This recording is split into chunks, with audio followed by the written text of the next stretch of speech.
जिसके लिए तारीखों का ऐलान होना है।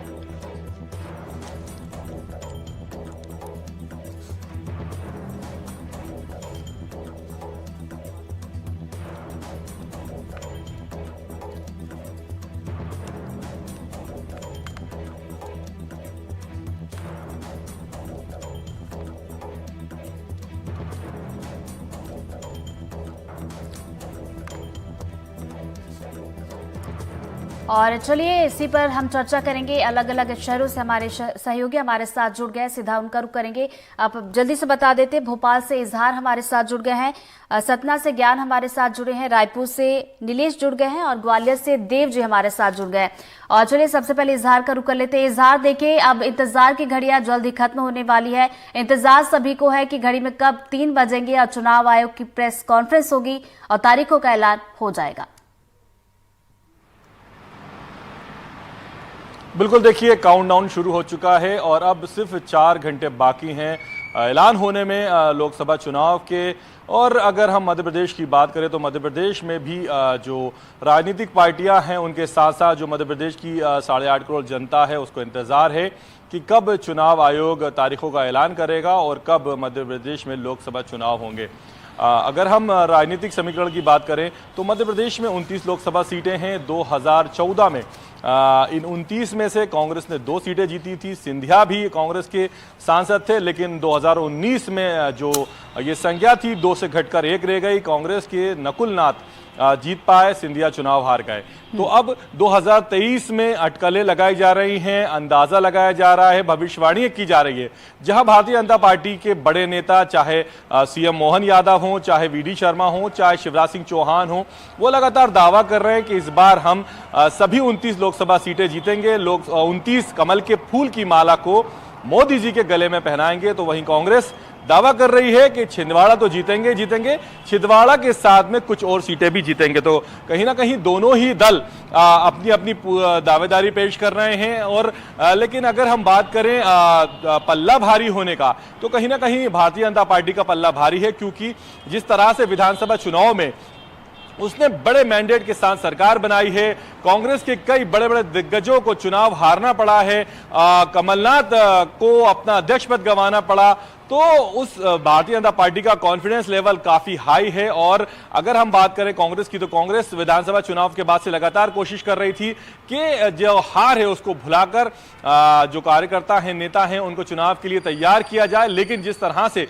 लगातार कांग्रेस नेता कांग्रेस छोड़कर भारतीय जनता पार्टी में जा रहे हैं, उससे कहीं ना कहीं उसका मनोबल जरूर गिरा है, उनके जो नेता कार्यकर्ता हैं उनका मनोबल भी गिरा है। लेकिन उसके बावजूद भी कांग्रेस अपनी पूरी कोशिश कर रही है कि जो लोकसभा चुनाव है इसमें अच्छा से अच्छा परफॉर्म किया जाए। अगर हम तैयारियों की बात करें तो भारतीय जनता पार्टी में बैठकों का दौर लगातार जारी है, अलग अलग कमेटियां बनाई गई हैं। और वैसे तो भारतीय जनता पार्टी हमेशा इलेक्शन मोड में रहती है। और अगर हम कांग्रेस की बात करें तो कांग्रेस में फिलहाल जो प्रत्याशी चयन है उसकी प्रक्रिया चल रही है, जहां पर भारतीय जनता पार्टी अपने सभी 29 प्रत्याशियों का ऐलान कर चुकी है। तो वहीं कांग्रेस की तरफ से सिर्फ 10 प्रत्याशियों के नामों का ऐलान किया गया है। 1 सीट खजुराहो को कांग्रेस ने समाजवादी पार्टी को दे दिया है। तो अब 18 सीटों के नामों का उसे ऐलान करना बाकी है। जी चलिए दोबारा आपके पास लौटूंगी। देव जी का जल्दी से रुक कर लेते हैं। देव जी, देखिए इंतजार हो रहा है तारीखों का कि मध्य प्रदेश में कितने चरण में यहाँ पर चुनाव हो सकते हैं। 2019 की बात की जाए तो 4 चरणों में चुनाव संपन्न करवाया गया था। बिल्कुल ऋतु, अभी भी यही उम्मीद है कि 3 या 4 चरण में हो सकता है, 1 चरण कम कर दें, 3 या 4 चरण में चुनाव हो सकते हैं मध्य प्रदेश में। और इसके लिए जैसा कि आप कह रहे हैं, सारे लोग, पूरा देश अब इंतजार कर रहा है कि कब 3 बजे और कब चुनाव के तारीखों का ऐलान हो। और इसके बाद जो शासन है वो भी थोड़ी राहत की सांस लेगा, क्योंकि अभी जिस तरह से ताबड़तोड़ नेताओं के दौरे हो रहे थे, मुख्यमंत्री, प्रधानमंत्री, गृह मंत्री लगातार दौरे कर रहे थे। इसके अलावा राज्य के मंत्री हर जिले में लगभग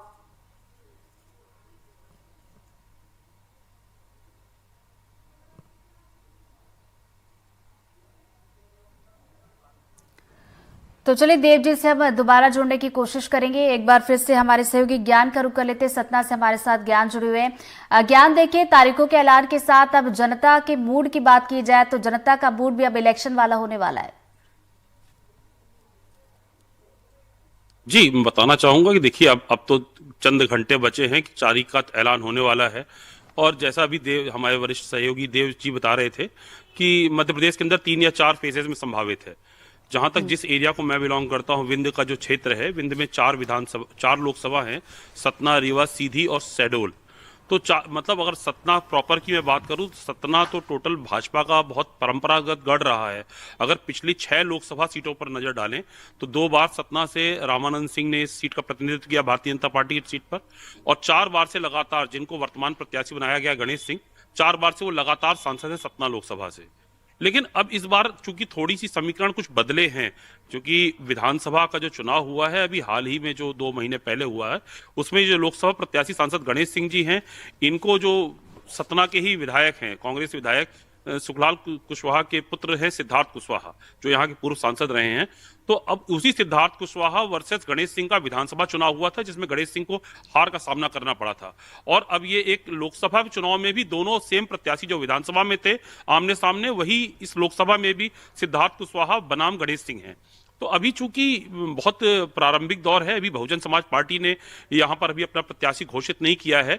जैसे विधानसभा चुनाव में ब्राह्मण प्रत्याशी को उतारा था, तो चूंकि मैं मतलब हमेशा से कहता चला आया हूं कि विंध्य में, चंबल में आप अगर देखेंगे तो दलगत राजनीति से जातिगत राजनीति का भी बहुत बड़ा असर है। मतलब कहने को तो 17 जो लोकसभा सीट है ये सामान्य कोटे की है, लेकिन पिछली 6 बार से लगातार ओबीसी प्रत्याशी को ही भारतीय जनता पार्टी ने यहां से चुनाव मैदान में उतारा है। तो कहीं ना कहीं ओबीसी फैक्टर एक बहुत बड़ा रोल प्ले करता है इन चुनावों में। लेकिन चूंकि इस बार कांग्रेस ने भी ट्रम्प कार्ड खेलते हुए अपने वर्तमान चलिए ज्ञान, दोबारा आपसे समीकरण समझने की सिद्धार्थ कोशिश करेंगे। आप सभी हमारे साथ बने रहिए। इस वक्त बड़ी खबर आ रही, दर्शकों को अपडेट करवा दे, फिर आपके पास लौटूंगी। देखिए, लोकसभा चुनाव के लिए घोषणा पत्र जारी होने से पहले मुख्य चुनाव आयुक्त राजीव कुमार ने कहा कि आज महत्वपूर्ण दिन है और देश के लिए आज दोपहर 3 बजे से आम चुनाव कार्यक्रम की घोषणा की जाएगी। तो देखिए 3 बजे का हम सभी इंतजार करें। और इस बीच जो मुख्य चुनाव आयुक्त है राजीव कुमार, उनकी तरफ से ये कहा गया कि दोपहर 3 बजे आम चुनाव की घोषणा की जाएगी। लोकसभा चुनाव की तारीखों का ऐलान आज होगा। तो देखिए मुख्य चुनाव आयुक्त राजीव कुमार ने ये बयान दिया है। तो आपको बता दें काउंटडाउन शुरू हो चुका है और आज देश के लिए काफी अहम दिन भी है और 3 बजे आम चुनाव कार्यक्रम की घोषणा की जाएगी। आज की इम्पोर्टेंस का कुछ भी सर आप 2 शब्द। आज तो इम्पोर्टेंट है, देश को चुनाव का घोषणा करेंगे आज जी 3 बजे से, आपको पता ही है पहले से जी। तो वहीं बात करेंगे आपसे।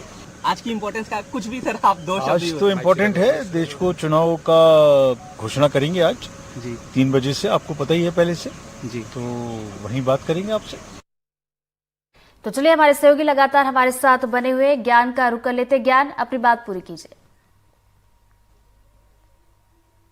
जी, मतलब मैं ये बताना चाहता था कि चूंकि यहाँ पर सामान्य सीट होने के बावजूद लगातार ओबीसी प्रत्याशी भारतीय जनता पार्टी का प्रतिनिधित्व करते चले आए हैं और 6 बार से लगातार वही ओबीसी सांसद ही रहे हैं। 7वीं बार भी भारतीय जनता पार्टी ने ओबीसी कार्ड से गणेश सिंह को ही प्रत्याशी रूप उतारा है।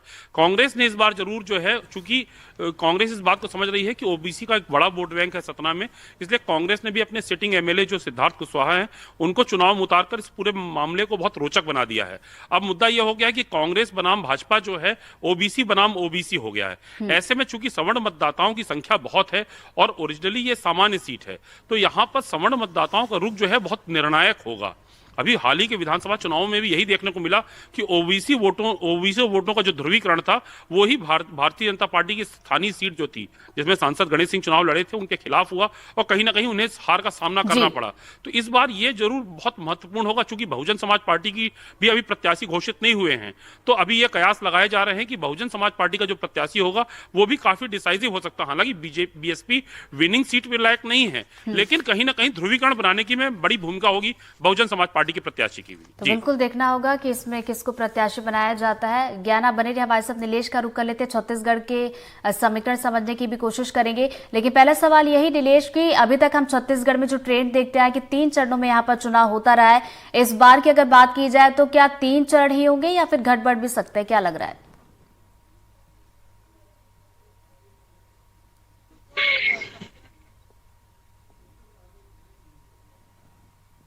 नीलेश, क्या आप तक मेरी आवाज पहुंच रही है? नीलेश, छत्तीसगढ़ की बात की जाए तो अभी तक का जो ट्रेंड हम देखते रहे कि 3 चरणों में चुनाव होते रहे हैं। इस बार की बात की जाए तो क्या ये ट्रेंड बदलेगा? क्या चरण घट बढ़ सकते हैं या फिर 3 चरण में ही हमें चुनाव देखने को मिल सकते हैं छत्तीसगढ़ में इस बार भी?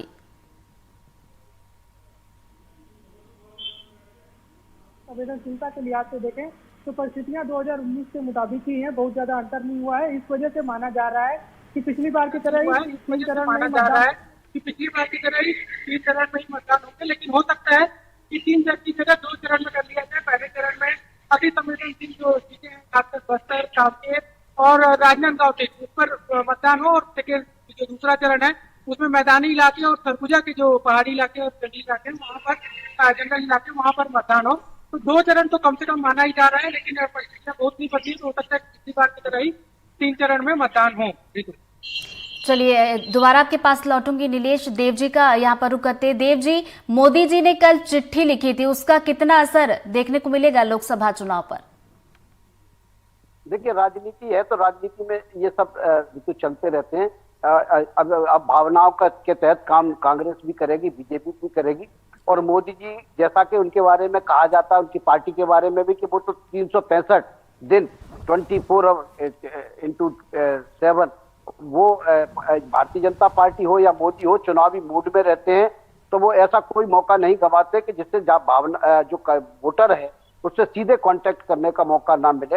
ये चिट्ठी भी उसी का एक हिस्सा है। निश्चित तौर पर इसका भी प्रभाव पड़ेगा, क्योंकि राजनीति में हर चीज का प्रभाव होता है। तो कार्यकर्ताओं को भी एक गाइडलाइन मिलती है कि वे अपने चुनाव प्रचार अभियान को किस दिशा में ले जाएं। जैसा कि अभी कांग्रेस की स्थिति है, कांग्रेस अभी इस मामले में बहुत पिछड़ी हुई है। मध्य प्रदेश की ही बात करें तो अभी बमुश्किल 10 सीटों पर वो अपने कैंडिडेट घोषित कर पाई है, चुनाव अभियान से छोड़ दीजिए। इसी प्रकार से अगर राष्ट्रीय स्तर पर कांग्रेस की बात करें तो कांग्रेस में अभी कोई ऐसी नीति दिखाई नहीं दे रही है कि ये उन्होंने चुनाव के लिए अपने कार्यकर्ताओं को लगाने के लिए ये दिशा निर्देश दिए कि किस लाइन पर चुनाव को ले जाना है। और जबकि मोदी जी हैं, अमित शाह हैं और पूरी पार्टी है, लगातार पूरे देश में घूम रही थी, और अब उन्होंने चिट्ठी लिख के ये भी गाइडलाइन दे दी है कि चुनाव को किस दिशा में ले जाना है।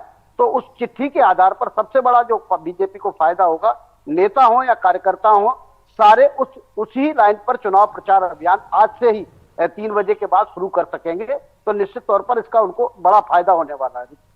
चलिए, मोदी जी की चिट्ठी की बात हम कर रहे थे, नीलेश का एक बार रुक कर लेते हैं। नीलेश, देखिए छत्तीसगढ़ में हमने देखा लोकसभा चुनाव की तारीखें के ऐलान के ठीक पहले कल साय सरकार ने बड़ा फैसला लिया, कर्मचारियों के हित में डीए बढ़ा दिया गया। तो जाहिर सी बात है कि एक तरीके का मास्टर स्ट्रोक, इसका भी फायदा बीजेपी को लोकसभा चुनाव में देखने को मिल सकता है।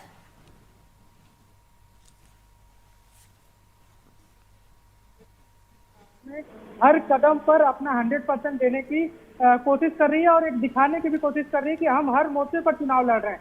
मोदी का चेहरा है, नरेंद्र मोदी का चेहरा है, नो डाउट इसकी जो पॉपुलैरिटी है, उसका जो लाभ है वो तो मिलना ही है। इसके अलावा छत्तीसगढ़ में जनता ने विधानसभा चुनाव में भाजपा को चुना है, तो भाजपा ने जो वादा किया था, जो दावे किए थे चुनाव से पहले, उसको भी पूरा करने की ओर बढ़ रही है। उसी का नतीजा जो लगातार सिर्फ कर्मचारियों का जो मांग थी डीए बढ़ाने की, उससे लगभग 5 लाख कर्मचारी और उनके परिवार के लोगों को साधने की कोशिश की गई है। इसके साथ ही महतारी बंधन योजना के तहत महिलाओं को साधने की कोशिश की गई है, किसानों को साधने की कोशिश की गई है, किसानों को साधने के लिए धान का एमएसपी, और उसके अलावा जो अंतर की राशि की वो भी दिया गया है। जो अस्थायी कर्मचारी है उनको भी साधने की कोशिश की गई।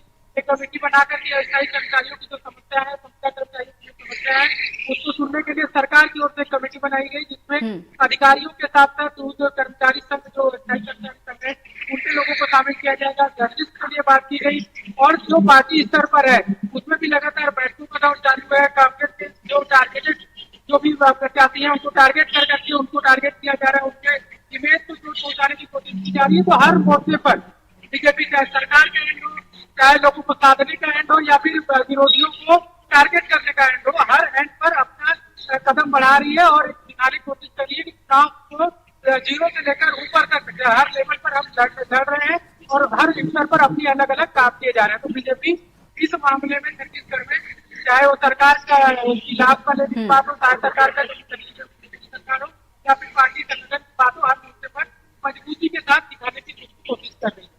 बिल्कुल। नीलेश, हम देख रहे राज्य कोई भी हो, बीजेपी बड़ी कॉन्फिडेंट नजर आ रही है और बिल्कुल रणनीति के तहत आगे बढ़ी है। इजहार का रुख करते इजहार, मध्य प्रदेश में भी हमने देखा, यहाँ पर भी कर्मचारियों को सौगात दी गई, यहाँ पर भी डीए बढ़ा दिया गया, साथ ही मोदी जी ने चिट्ठी भी लिखी, उपलब्धियां भी यहाँ पर गिनाई। वोट शेयर की बात करें इजहार, 2019 का लोकसभा चुनाव 58% वोट शेयर बीजेपी को।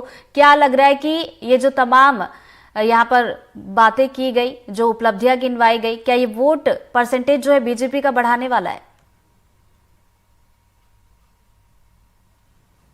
अगर हम बात करें बीजेपी के 2019 लोकसभा के वोट परसेंटेज की, तो 58 जो परसेंट है वो अपने आप में काफ़ी बड़ा है। और अगर हम उसकी कंपैरिजन में कांग्रेस का देखें तो 34.5, तो बहुत अंतर है। और अगर हम इस लोकसभा चुनाव की बात करें तो जिस तरह से प्रधानमंत्री नरेंद्र मोदी ने पिछले 10 साल में मध्य प्रदेश को सौगातें दी हैं, चाहे वो राशन हो, चाहे घर हो, चाहे महिलाओं के लिए हो, चाहे जो दूसरी चीज़ें हैं वो दी हों, कहीं ना कहीं उन सभी को आधार बनाकर भारतीय जनता पार्टी मध्य प्रदेश चुनाव में उतरी है। मोदी की गारंटियों को और प्रधानमंत्री नरेंद्र मोदी के चेहरे को सामने रखकर चुनाव लड़ा जा रहा है। तो जो भाजपा है उसके लिए काफ़ी फायदेमंद साबित होता हुआ दिखाई दे रहा है, क्योंकि जिस तरह की परिस्थितियां हैं उन परिस्थितियों में कांग्रेस के लिए चुनाव काफ़ी मुश्किल भरा है। हालांकि जो कांग्रेस की एकमात्र सीट है छिंदवाड़ा, अगर हम उसकी बात करें तो छिंदवाड़ा में 2018, जबकि मध्य प्रदेश में ऐसा होता है कि अगर कांग्रेस की सरकार बन भी जाए तब भी लोकसभा चुनाव में बीजेपी जीतती है, 2018 में हमने देखा। लेकिन छिंदवाड़ा के मामले में जिस तरह से 2018 विधानसभा में सभी 7 सीटें कांग्रेस ने जीती छिंदवाड़ा की, और फिर अगले ही साल 2019 में लोकसभा चुनाव था तो नकुलनाथ वहां से जीत गया। उसके बाद अगर हम बात करें 2023 विधानसभा चुनाव की, तो इस बार भी छिंदवाड़ा की सभी 7 सीटें कांग्रेस ने जीती है। तो कांग्रेस का छिंदवाड़ा को लेकर कॉन्फिडेंस जो काफी हाई है। और जो कमलनाथ हैं उनकी जो फैमिली है उसका जिस तरह से जनाधार है, जिस तरह से वो लोगों के लिए काम करते हैं, जिस तरह से उन्होंने वहां पर हनुमान जी की एक बड़ी सारी प्रतिमा मूर्ति बनवाई है और कई सारे काम किए हैं, जो सौगातें दी हैं, उनके दम पर कांग्रेस काफी कॉन्फिडेंट दिखाई दे रही है। उसको लग रहा है कि छिंदवाड़ा तो वो जीती जाएगी, साथ ही जो धार है, जो सतना है, जो भिंड है, ये 3 सीटें भी कहीं ना कहीं कांग्रेस ये मानकर चल रही है कि इन सीटों पर उसको फायदा मिल सकता है। हालांकि जब मामला प्रधानमंत्री नरेंद्र मोदी का होता है तो फिर सारे दावे धरे धरे रह आते हैं। अब 3 बजे ऐलान होगा चुनाव की तारीखों का, फिर ये पता चल पाएगा कि पिछले बार 4 चरणों में मध्य प्रदेश में चुनाव हुए थे, तो इस बार कौन से कितने चरणों में होंगे चुनाव। जी चलिए, दोबारा आपके पास लौटूंगी। ज्ञान का एक बार रुख कर लेते हैं। ज्ञान, देखिए पार्टी जो है बीजेपी की बात करें तो मोदी की गारंटी को पूरा करते हुए आगे बढ़ रही है। तो चलिए ज्ञान से हम दोबारा जुड़ने की कोशिश करेंगे। देव जी हमारे साथ बने, देव जी का रुख कर लेते हैं। देव जी, देखिए राहुल गांधी की भारत जोड़ो न्याय यात्रा एक तरफ चली तो वही मोदी के गारंटी को पूरा करते हुए बीजेपी की पार्टी आगे बढ़ रही है। तो क्या लगता है ये जो न्याय यात्रा है इसका फायदा कांग्रेस पार्टी को मिलेगा या फिर बीजेपी महफिल लूट ले जाएगी?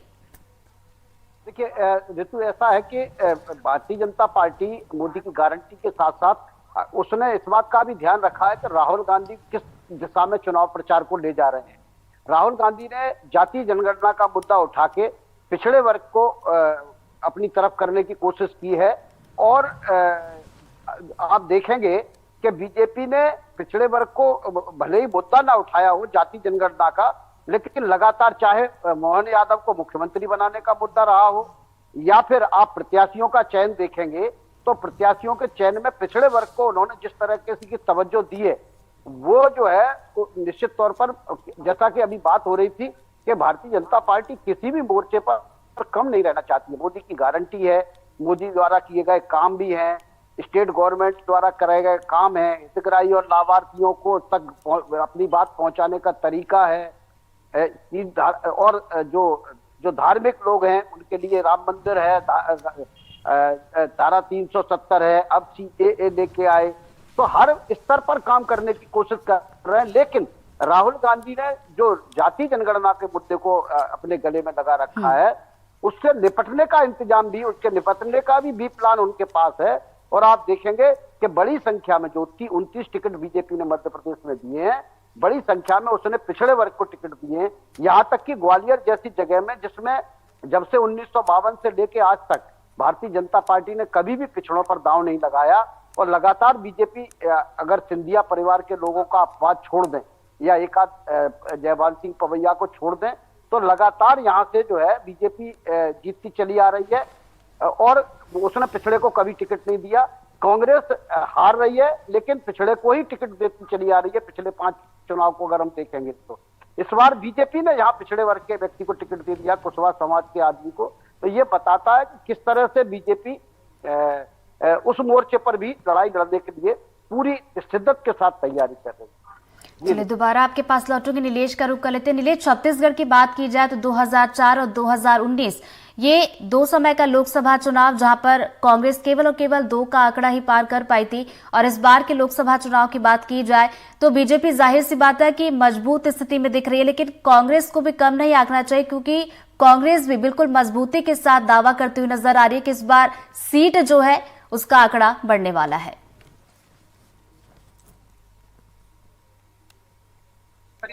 4 की बात कर लें, 9 की बात कर लें, 14 की बात कर लें या 19 की बात कर लें, 2 सीटों से आगे कांग्रेस कभी नहीं बढ़ पाई। 2 बार 1-1 सीटें और 2 बार 2-2 सीटें। लेकिन इस बार की जो परिस्थितियां हैं, कांग्रेस के पास कम से कम 4 सीटों पर पोटेंशियल है जो नजर आ रहा है, जो समीकरण बता रहे हैं, जो परिस्थितियां बता रही हैं। हालांकि अब चुनाव में जो सब चुनाव में ऐलान हो जाएगा और चुनाव की तारीखों का ऐलान हो जाएगा और उस बीच में क्या परिस्थितियां बनती हैं, किस तरह से समीकरण बनते हैं, वो देखने वाली बात होगी। लेकिन मौजूदा परिस्थिति कांग्रेस के लिए राजनांदगांव सीट की बात कर लें, कांकेर सीट की बात कर लें, बस्तर की बात कर लें या फिर जांजगीर की बात कर लें, ये वो सीटें हैं जहां पर कांग्रेस काफी मजबूत नजर आ रही है। राजनांदगांव में पूर्व मुख्यमंत्री जो है भूपेश बघेल वो खुद कांग्रेस की ओर से मैदान में है, जबकि बीजेपी ने पुराने ही जो चेहरे थे, जो पुराने एमपी थे संतोष पांडे, उन्हीं को मौका दिया है। संतोष पांडे को लेकर अपनी अलग नाराजगियां वहां के स्थानीय लोगों पर भी है जिसका नुकसान शायद बीजेपी को झेलना पड़े। तो वो एक परिस्थिति है। कांकेर सीट पिछली बार मात्र 5700 वोटों से जो है वो कांग्रेस हारी थी, इस बार काफी मजबूत मानी जा रही है।